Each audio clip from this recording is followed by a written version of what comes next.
Okay, it is not just oil. The price of fertilizer is also climbing amid the U.S. war with Iran, driving up costs for American farmers just before spring planting season when fertilizer is needed most. And here is how farmers say they're dealing with it. There's been some predictions that fertilizer will go up another $100 a ton on top of losing money as it is. So it's really sad that the farming has got to the point where we're losing money to even be doing it. And then with things going on like it is, there's so much uncertainty. We're used to dealing with markets going up and down, but when we see such a large increase in such a short span of time is what really makes it harder to deal with. We have a lot on the line from day to day, and at nighttime sometimes it can be hard to sleep.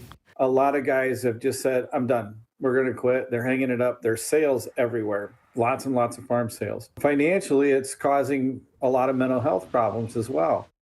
Yeah, farmers have not had it good so far this administration. Joining us now, CNBC co-anchor Brian Sullivan. Brian, really good to have you. Explain why fertilizer is being impacted.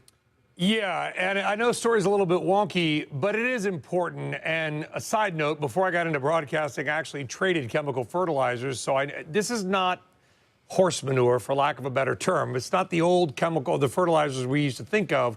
These are chemicals. They're like small gumballs, effectively, or large BBs. They're round pellets. And it's one of the biggest markets in the world, and they're critically vital for growing food around the world. And while oil is getting all the headlines around the Strait of Hormuz, about 30 to 50% of either the fully produced fertilizers or ingredients, Katie, in those fertilizers goes through the Strait of Hormuz. We think, oh, it's just an oil tanker going through. No, it's not. It is these large bulk carriers filled with these little pellets, which are critical. All the voices that you just heard from farmers here in the United States, but also around the world, the price has gone up by about 30% in 1 week. So these fertilizers that we use to produce food, not just here, but in major food producing nations all over the world, prices are going up because supplies are being constrained. And listen, here in the United States, the farmers are irritated because their costs are going up. But in many parts of the world, you've got farmers that are operating on such low budgets or low margins, Katie, that they wonder, will they stop producing food because they simply can't afford the fertilizer? There is the chart. Again, it's a little bit wonky of a story. Urea is what it's called. There's phosphates, nitrates, whatever. Forget about the names. Just know that this war is about a lot more than just oil. Can you price it? Can you price it out for me? I mean, with gasoline going up, we now see a 20% increase on average at the pump. I mean, and that might be more if you're in California or in New York, where some prices are getting above $5. Can you price out how the rising cost of fertilizer is going to affect groceries? Well, yeah, I'll say this. Beef prices. Okay, forget about like a fancy steak. I mean, like just the beef, ground beef, anything cattle related is either at or near record highs. Now, there's a lot of reasons for that. There's been droughts, there's been culled herds, just fewer cattle out there. But think about this. You're layering on. You think, well, why is he talking about fertilizer if we're talking about cattle? Because here's why. What do cattle eat? Okay, they eat corn, they eat hay, they eat wheat, they eat things that are grown. So anything in that supply chain, that food chain, that goes up in price, whether it's the urea chemical fertilizer, Katie, or whether it's water or shipping or trucking. By the way, diesel fuel, all those cattle products, all those food products, they're probably put on a train or a boat or a plane or a truck, which are put in with diesel fuel or jet fuel. So I wanted to come on. I appreciate having me on because I wanted to make clear that while we talk a lot about oil, as we should, okay, there's a lot of other things, even potable drinking water. A lot of those regions of the Gulf. I've actually been at the Strait of Hormuz. I've actually swum in the Persian Gulf. And you can, by the way, you can see Iran. It's not that far of a gap.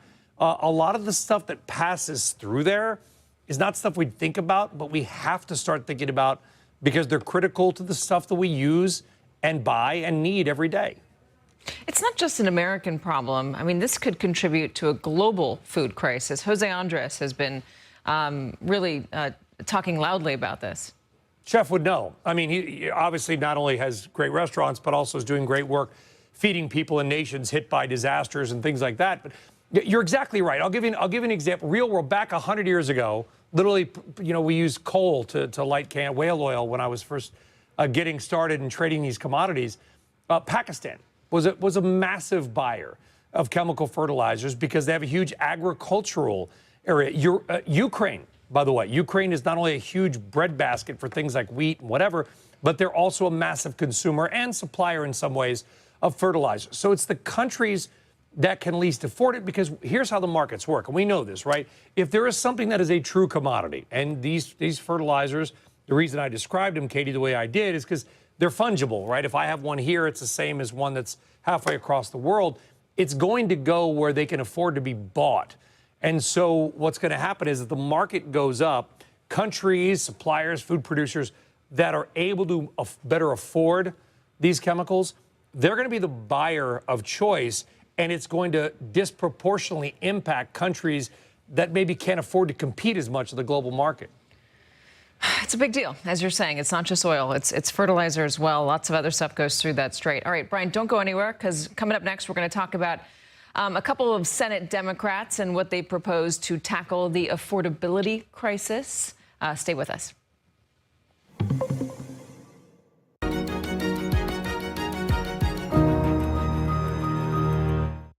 What's causing the rise in book bans?